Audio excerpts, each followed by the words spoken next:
నమస్తే నమస్తే మహాశక్తిపానే నమస్తే నమస్తే లసద్వజ్రపానే నమస్తే నమస్తే కఠిన్యస్తపానే నమస్తే నమస్తే సదాభీష్టపానే. ఒక చేతిలో ఆయుధాన్ని, ఒక చేతిలో ప్రకాశవంతమైన వజ్రాయుధాన్ని, ఇంకొక చేతిలో కటిపై ఉంచి మరొక హస్తంతో అభయ ప్రదానం చేస్తున్న శ్రీ సుబ్రహ్మణ్యేశ్వర స్వామి యొక్క పూజా విధానాన్ని, అలాగే ఈ 2024లో డిసెంబర్ 7వ తేదీ మనకు రాబోతున్న శనివారం రాబోతున్న ఈ స్కంద షష్ఠి లేదా సుబ్రహ్మణ్య షష్ఠి లేదా సుబ్బరాయుడు షష్ఠి పూజా విధానం ఎలా తెలుసుకుందాం. దాంతోపాటుగా మనకు ఉన్న జీవితంలో ఎదురయ్యే ఎన్నో రకాల ఆరోగ్య సమస్యలు కానివ్వండి, ఉద్యోగ సమస్యలు కానివ్వండి, చర్మ సమస్యలు కానివ్వండి, సంతాన వివాహ సమస్యలు కానివ్వండి, అన్నీ కూడా మనము ఇలా పూజతో పోగొట్టుకోవచ్చు. అయితే ఎలా చేయాలన్నది చూద్దామండి. దాంతోపాటుగా రేణుకా ఎల్లమ్మ తల్లి జ్యోతిష్యాలయం గురూజీ గారు రామదాస్ స్వామి మీకు ఇంట్లోనే ఎటువంటి సమస్యలైనా కూడా, అది రాజకీయాలు కానివ్వండి, జ్ఞాపకశక్తి కానివ్వండి, పిల్లలు సరిగ్గా చదువుకోకపోవడం, లేకపోతే భార్యాభర్తల మధ్య విడాకుల దాకా వెళ్ళిపోవడం, ఊరికి కొట్లాడుకోవడం, లేకపోతే ఇంకా ఆర్థిక ఇబ్బందులు కానివ్వండి, అలాగే కళ్యాణ దోషాలు కానివ్వండి, భయాలు కానివ్వండి, చేతబడి కానివ్వండి, నరదిష్టి కానివ్వండి, ఎటువంటివైనా కూడా మీకు ఇంట్లో నుంచి జాతకం అని చెప్తారు. నమ్మకంతో కాల్ చేయండి. సుబ్రహ్మణ్య స్వామి అంటే మనకి చాలా పేర్లు అయితే ఉన్నాయి కదా. కుమారస్వామి అని, లేకపోతే సుబ్రహ్మణ్య స్వామి అని, షణ్ముఖుడు అని, ఇలా చాలా పేర్లు అయితే ఉన్నాయి. ఈ స్వామిని మనము ఇలా శనివారం నాడు ఈ డిసెంబర్ 7వ రోజు మనం గుడికి వెళ్ళి అక్కడ అభిషేకాలు చేయించుకుంటే చాలా మంచిదండి. దీనివల్ల మనకి దీర్ఘకాలిక అనారోగ్య సమస్యలు ఉన్నా కూడా, వివాహ సంతాన సమస్యలు ఏవైనా కూడా ఉన్నా కూడా అన్నీ కూడా తొలగిపోతాయి. అయితే ఇంట్లో కూడా మనం పూజ చేసుకోవాలండి. ఇంట్లో ఎలా చేసుకోవాలన్నది కూడా ఇవాళ చూపిస్తాను. గుడిలో అయితే మీరు ముందు రోజే వెళ్ళి అక్కడ అభిషేకాలు అనేవి చేస్తూ ఉంటారు. చాలా తిరునాళ్ళలాగా ఉంటుంది, చాలా విశేషంగా అయితే చేస్తారండి. అలా అయితే మీరు చేయించుకోవచ్చు. ఇంట్లో అయితే ఎలా చేయాలి అంటే, ఉదయాన్నే లేచి తెల్లవారుజామున ఉదయం సూర్యోదయం కంటే ముందు లేచి తలస్నానం అనేది చేసి చక్కగా మనము ఎర్రటి బట్టలు ఉంటే ఎర్రటి దుస్తులు ధరించి పూజ చేసుకుంటే చాలా మంచిది. ఇలా స్వామిని మనము, మీకు విగ్రహం ఉంటే, నాకు సుబ్రహ్మణ్య స్వామి విగ్రహం ఉంది కాబట్టి విగ్రహాన్ని పూజించుకుంటున్నాను. దాంతోపాటుగా నాగపడుగ అనేది ఉండాలండి. ప్రతి ఒక్కరి ఇంట్లో కూడా నాగపడుగ అనేది ఉండాలి. నాగపడుగను పూజించుకోవడం వల్ల పిల్లలకి ఆరోగ్యపరంగా కానీ, మనకు కూడా సంతానము, ఆరోగ్యము, వివాహ సమస్యలు, ఏవైనా కుజదోష, రాహుదోషాలు, శని దోషాలు అన్నీ కూడా పోతాయండి. ఆ తర్వాత ఇలా మనము పాలతో కానీ, నెయ్యితో కానీ, తేనెతో కానీ, చెరుకు రసంతో కానీ, ఇలా మన సమస్యను బట్టి మనము అభిషేకం చేసుకోవచ్చు. లేదా మీరు పంచామృతాలతో అభిషేకం చేసుకున్నా సరిపోతుంది, లేదా పాలతో అభిషేకం చేసుకున్నా సరిపోతుంది. శివుడి యొక్క రెండో కుమారుడైన ఈ సుబ్రహ్మణ్య స్వామిని మనము పూజిస్తామండి. ఇలా పూజించడం వల్ల మనకి ఏవైనా రాహుదోషాలున్నా, కుజదోషాలు ఉన్నా, ఇంకా నాగసర్ప దోషాలు ఉన్నా ఇలా చాలా అన్నీ పోతాయండి. సంతానం కోసం ఎదురు చూస్తున్న వాళ్ళు సంతానం కోసం ఇలా నాగపడుగని ఇంట్లో తెచ్చుకొని పూజించుకుంటే చాలా మంచిది. ఇలా మేము ఇప్పుడు స్తోమత లేదండి, మేము తెచ్చుకోలేము అంటే మనకి ఇతర దానాల్లో కూడా ఉంటుంది. అవి కూడా మీకు అవైలబిలిటీలో లేదు అంటే ఒక పిండి ముద్ద తయారు చేసి దాన్ని పాము పడగలాగా తయారు చేసి దాన్ని మనం అలా కూడా చేసుకోవచ్చు. రేపటి వీడియోలో ఎలా చేయాలి, ఆ పాము పడగని ఎలా పూజించుకోవాలని పెడతానండి. ఇలా మనం పూజించుకున్నాక వినాయకుడిని, ఏ పూజ చేసినా వినాయకుడిని తప్పకుండా పూజించుకోవాలి కదా, కాబట్టి మనము ఇలా చేసుకోవాలి. ఈ స్వామికి గుహుడు, షణ్ముఖుడు, కుమారస్వామి ఇలా చాలా పేర్లు అయితే ఉన్నాయి. కార్తికేయుడు, సుబ్రహ్మణ్య స్వామి, మురగన్, తమిళనాడులో మురగన్ అని పిలుస్తారు. మనకి వినాయకుడిని మనం ఎలాగైతే పూజిస్తామో అక్కడ తమిళనాడులో స్వామిని అలాగే పూజిస్తారు. అంత విశేషమైనదండి. అయితే మార్గశిర మాసంలో వచ్చే శుద్ధ షష్ఠి నాడు మనం జరుపుకోవాలి.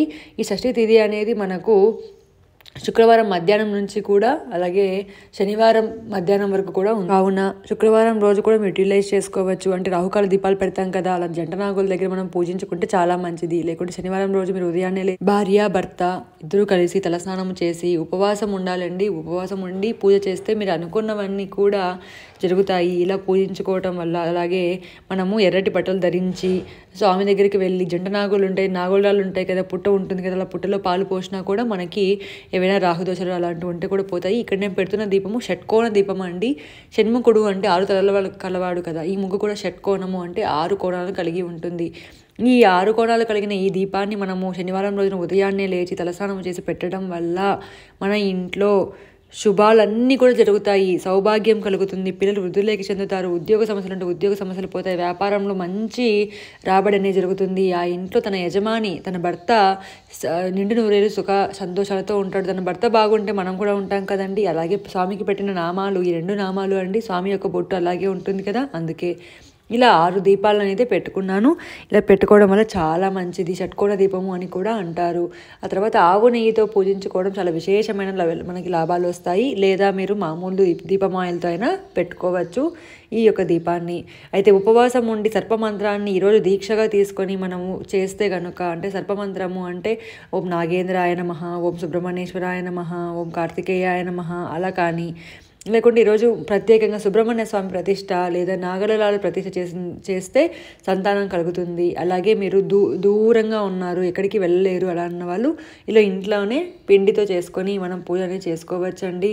ఆ తర్వాత ఎన్నో రకాలైన చర్మ వ్యాధులు, ఆరోగ్య సమస్యలు కూడా సుబ్రహ్మణ్య స్వామిని పూజించడం వల్ల తొలగిపోతాయండి.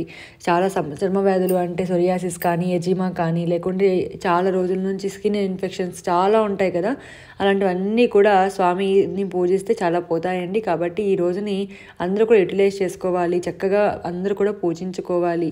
ఆ తర్వాత స్వామికి నైవేద్యంగా ఏమి పెట్టాలి అంటే, నైవేద్యంగా స్వామికి పానకం, వడపప్పు, చెలిమిడి చేసుకొని స్వామికి పెట్టవచ్చు. అయితే కుమారస్వామి ఒక అమ్మ నుంచి పుట్టిన, అంటే మాతృగర్భం నుంచి పుట్టినవారు కాదు స్వామి. ఆ స్వామి ఎలా జన్మించారు అంటే ఎలా ఉత్పత్తి అయినారన్నదే ఈ షణ్ముఖోత్పత్తి.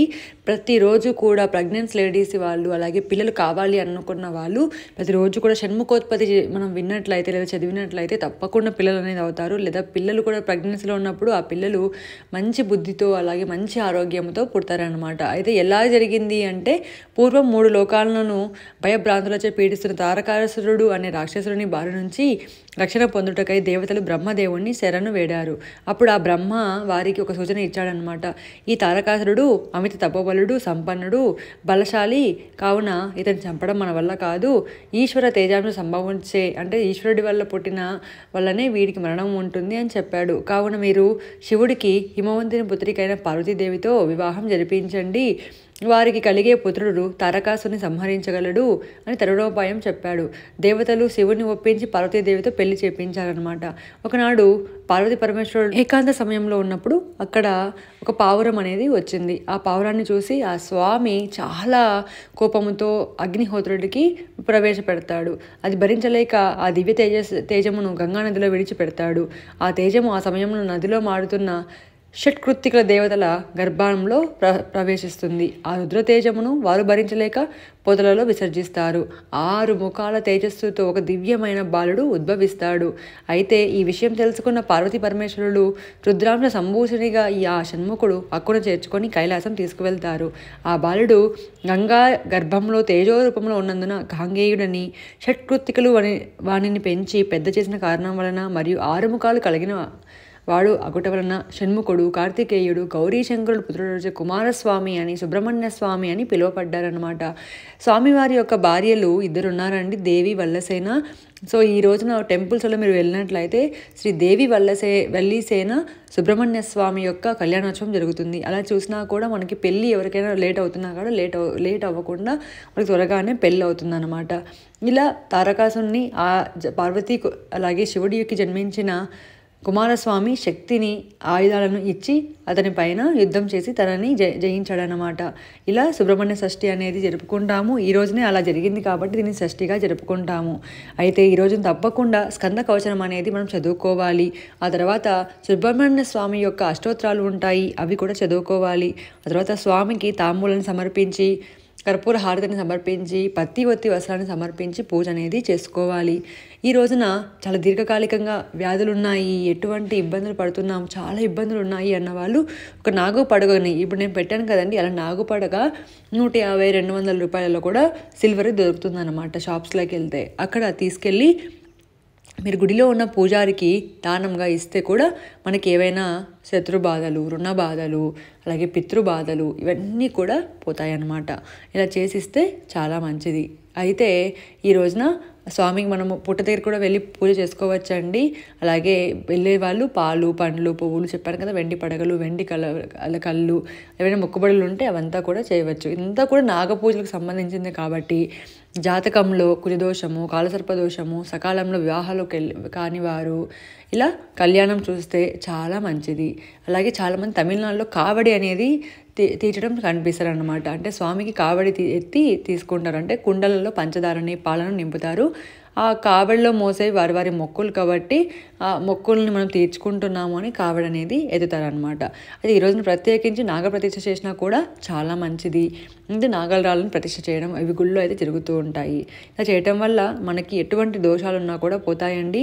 ముఖ్యంగా ఈ శని దోషాలు, గ్రహ దోషాలు వీటి వల్ల మనము చేయాలని అనుకున్న పని కూడా జరుగుతూ ఉండదు. కొన్నిసార్లు లేట్ అవుతూ ఉంటాయి. ఇవన్నీ కూడా పోతాయి అన్నమాట. ఈరోజు ఉపవాసం ఉండే వాళ్ళు ఉపవాసం ఉండి కూడా పుట్టలో పాలు పోయడం, సుబ్రహ్మణ్య స్వామి పూజ చేయడం ఇవన్నీ కూడా చేయవచ్చు. ఇదండి ఇవాళ వీడియో. ఇంత మంచి వీడియోస్, ఇంత ఆధ్యాత్మిక వీడియోస్ మీకు అందిస్తున్నందుకు నాకు మీరు చేసే హెల్ప్ ఏంటో తెలుసా? ఒక సబ్స్క్రైబ్ చేయడం, ఒక లైక్ చేయడం, అలాగే మీ ఫ్రెండ్స్కి అందరికీ కూడా షేర్ చేసి ఈ యొక్క పుణ్యాన్ని మీరు కూడా సంపాదించు.